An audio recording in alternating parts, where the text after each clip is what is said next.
يقبل منها شفاعة ولا يؤخذ منها عدل ولا هم ينصرون۔ ویسے تو ہم آیت نمبر 50 تک کل پڑھ چکے ہیں۔ آیت نمبر 48 کے حوالے سے ایک بڑی اہم بات آج شام کو ہوئی آپس میں۔ ہمارے ہاں چونکہ عام عوام الناس کو قرآن کریم کا اتنا فہم حاصل نہیں ہے، اب قرآن کریم کا فہم حاصل نہ ہونے کا نتیجہ یہ ہے کہ جو عوام کے سامنے رکھا جائے گا عوام سمجھے گی شاید یہی اصل قرآن کریم کا معاملہ اور یہی ہمارے ساتھ ہوگا۔ اب ہونا یہ چاہیے کہ اس آیت کی تشریح میں پہلے یہ ذکر کیا جائے کہ یہ آیت کس کے لیے ہے۔ یہ آیت اچھا تعصب ہمارے اندر اتنا ہے، میں اس درس کے بعد پھر آپ سے ایک ذکر کروں گا۔ اب میں قرآن کریم کی وہ آیات پڑھتا ہوں۔ اب بچے کے سامنے عام بچوں کو جب آپ بٹھا لیں اور قرآن کی ایک ایک آیت پڑھیں اور لہک لہک کر جس طرح طرز لگا کے قرآن کریم کی آیات جو ہیں پڑھی جاتی ہیں، سب سے پہلے سورہ عبسہ کی آیت ہے لِكُلِّ امْرِئٍ مِّنْهُمْ يَوْمَئِذٍ شَأْنٌ يُغْنِي۔ قرآن فرما رہا ہے کہ اس دن ہر شخص جو ہوگا وہ اس کی حالت ایسی ہوگی کہ دوسرے سے بے پرواہ ہو جائے گا، اس کو دوسرے کی پرواہ۔ ایک آیت۔ دوسری سورہ لقمان یا ایھا الناس، اے لوگو اللہ سے ڈرو اور اس دن سے ڈرو جس دن کوئی کسی کے کام نہیں آئے گا، جس دن کوئی کسی کے کام نہیں آئے گا۔ پھر بڑی تفصیل ہے آگے، 2 آیات ہو گئی۔ تیسری حامیم الدخان، قرآن فرما رہا ہے یوم لا یغنی مولا عن مولا شیئا، کوئی دوست کسی کے کام نہیں آئے گا، اور ولا هم ینصرون، ان کی کوئی مدد نہیں کی جائے گی۔ 3 آیات ہو گئی۔ چوتھی سورہ ممتحنہ، فرمایا لن تنفعکم ارحامکم ولا اولادکم، ہرگز تمہارے رشتے تمہارے کام نہیں آئیں گے، نہ تمہاری اولادیں تمہارے کام آئیں گی، سارے ایک دوسرے سے جدا ہو جائیں گے۔ کتنی آیات ہو گئی؟ 4 آیات۔ 5ویں سورہ انفطار یوم لا تملک نفس لنفس شیئا، کوئی کسی کے معاملے میں اختیار نہیں رکھے گا، کسی کا معاملہ نہیں ہوگا، بس اللہ کا حکم ہوگا۔ کتنی آیات ہو گئی؟ 5 آیتیں۔ 5 آیات جن سے ثابت ہوا کہ قیامت میں کوئی کسی کے کام نہیں آئے گا۔ اب آگے چلتے ہیں۔ قرآن فرما رہا ہے فما تنفعهم شفاعۃ الشافعین، کسی کی سفارش فائدہ نہیں دے گی، کسی کی سفارش فائدہ کتنی ہو گئی؟ 6۔ ما للظالمین من حمیم ولا شفیع یطاع، ظالموں کا نہ کوئی دوست ہوگا نہ ان کا کوئی سفارشی ہوگا۔ کتنی ہو گئی؟ 7۔ میں نے اختصار کے ساتھ آپ کے سامنے رکھی ہیں۔ اب یہ 7 آیتیں، ان میں اور بھی اضافہ کر لیا جائے کہ یوم اذن لا تنفع الشفاعہ، اس دن کسی کی سفارش کسی کے کام نہیں آئے گی، ولا تنفع الشفاعہ، کوئی سفارش نہیں کر سکے گا، ولا یملک الذین یدعون من دونہ الشفاعہ، یہ اس قسم کی آیات جن آیات کا تعلق کافروں کے ساتھ ہے۔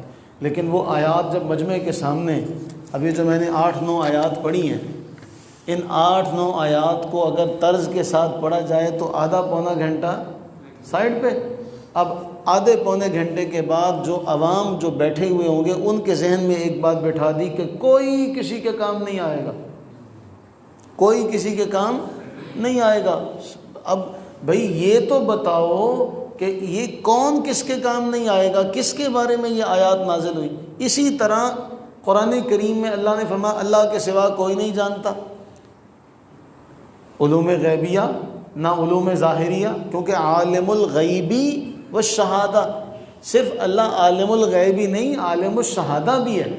لیکن اس قسم کی آیات لے کر ایک ایک آیت جو ہے وہ لوگوں کے ذہن میں پختہ کر کے ڈال دی جاتی ہے۔ اب مجھے میں سوال کروں، یہ 5 آیتیں جو ہم نے پڑھی کہ قیامت کے دن کوئی کسی کے کام نہیں آئے گا، جب آپ بچے کو یہ آیتیں رٹا دیں گے تو وہ تو آپ پہ کفر کا فتویٰ لگائے گا سب سے پہلے۔ اس کے بالمقابل قرآن کی وہ آیات جن میں اللہ تعالیٰ نے، ابھی ہم نے اسی گزشتہ جمعے واقعہ پڑھا کہ اللہ تعالیٰ وَأَمَّا الْجِدَارُ فَكَانَ لِغُلَامَيْنِ يَتِيمَيْنِ فِي الْمَدِينَةِ، کہ موسیٰ علیہ السلام اور خضر علیہ السلام کے ذریعے وہ دیوار سیدھی کرواتا ہے، اور اللہ خود فرما رہا ہے ابوہما صالحا، ان کا باپ نیک تھا، صالح تھا۔ اب اندازہ کریں، باپ نیک ہے، اس دنیا میں بھی بچوں کو فائدہ ہو رہا ہے، اس دنیا میں بھی بچوں کو فائدہ ہو رہا ہے باپ کے نیک ہونے کی وجہ سے، تو پھر اندازہ کیجئے کہ باپ کی نیکی، ماں کی نیکی اگلے جہان میں کام نہیں آئے گی۔ یہ بھی تو قرآن کی آیات ہے۔ اور صحیح مسلم کی، صحیح بخاری کی وہ آیت، وہ حدیث بہت کمال کی ہے، بہت کمال کی ہے۔ اب آپ نے پہلے یہ لوگوں کے ذہنوں میں بٹھایا کہ کوئی کسی کے کام نہیں آئے گا، کوئی کسی کی سفارش نہیں کر سکے گا۔ یہ تو بتا دو کہ مومنوں کا یہ معاملہ نہیں ہوگا، مومنوں کا تو کچا بچہ بھی سفارشی ہوگا، مومنوں کے تو کام جو بھی آ رہا ہے اس کو بدلہ دیا جائے گا۔ اور بڑی طویل حدیث ہے صحیح بخاری کی، صحیح مسلم کی، اس میں اللہ کے نبی صلی اللہ علیہ وسلم فرماتے ہیں میں اللہ کے حضور جب سجدہ ریز ہو جاؤں گا، میں اللہ کی وہ تسبیح اور وہ پاکی بیان کروں گا کہ میں نے اس سے پہلے وہ تسبیح اور وہ پاکی اللہ کی بیان ہی نہیں کی ہوگی۔ اور اللہ تعالیٰ مجھے فرمائے گا اے محبوب سر انور اٹھائیے، ارفع راسک، محبوب سر اٹھائیے، سل آپ سوال کیجئے تو آپ کو عطا کیا جائے گا، وشفی تو شفا، آپ جس کی سفارش کریں گے وہ سفارش آپ کی قبول کی جائے گی اس کے حق میں۔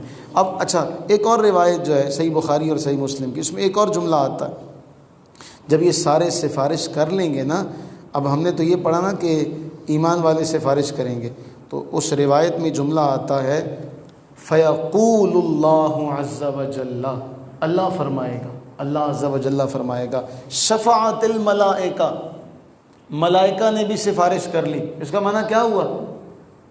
اس کا معنی یہ ہوا کہ ملائکہ بھی سفارش کریں گے۔ فرمایا وَشَفَعَ النَّبِيُّونَ، انبیاء نے بھی سفارش کر لی۔ اس کا معنی یہ ہوا کہ انبیاء بھی سفارش کریں گے۔ تیسرا وَشَفَعَ الْمُؤْمِنُونَ، مومنوں نے بھی سفارش کر لی۔ اس کا معنی کیا ہوا؟ ملائکہ بھی، انبیاء بھی، ایمان والے بھی ایک دوسرے کے سفارشی ہوں گے۔ ان کے بعد بات یہاں نہیں رکے گی، اللہ فرمائیں گے ملائکہ نے بھی سفارش کر لی، انبیاء نے بھی کر لی، مومنوں نے بھی کر لی، لم یبقا الا ارحم الراحمین، سوائے ارحم الراحمین کے کوئی بھی نہیں بچا۔ جملہ کمال کا ہے، اس کی لذت کو محسوس کریں کہ اللہ فرمائے گا کہ سوائے ارحم الراحمین، اللہ نے یہاں اپنی ساری صفات میں اسی صفت کا انتخاب کیوں کیا؟ سوائے سب رحم کرنے والوں سے بڑھ کے کوئی بھی نہیں بچا، سب رحم کرنے والوں سے بڑھ کر رحم کرنے والے کے علاوہ کوئی نہیں بچا۔ انہوں نے تو پیدا نہیں کیا، یہ پھر سفارشی ہیں تو میں نے تو پھر پیدا کیا۔ اس کے بعد پھر حدیث میں آتا ہے اللہ تعالیٰ اپنا لب بھرے گا، جو اس کی شان کے لائق ہے، جو اس کی شان کے لائق ہے۔ بتائیے پھر جب اللہ لب بھرے گا پھر اس میں کون بچ جائے گا؟ تو یہ اس کی آپ تفسیر بیان کرتے ہوئے کم از کم یہ بھی خیال رکھا جائے، ہمارے معاشرے میں یہ تعصب ہے۔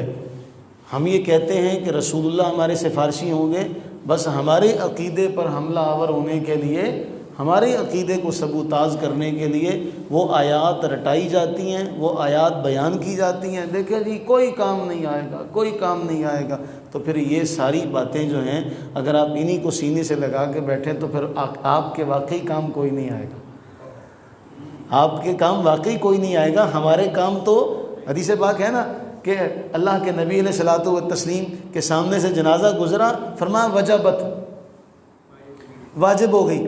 پوچھا کیا؟ فرمایا بھئی جس کے بارے میں مومن یہ کہیں کہ یہ ایمان والا ہے، اللہ تعالیٰ ان کی گواہی قبول فرما کے اس کے لیے جنت واجب کر دیتا۔ ہمارا تو یہ معاملہ ہے، یہ ہمارا حال نہیں ہے کہ کوئی ہمارے کام نہیں ہے گا، ہمارے کام تو سارے آئیں گے انشاءاللہ جل وعلا، ہمارے کام یہ سارے آئیں گے۔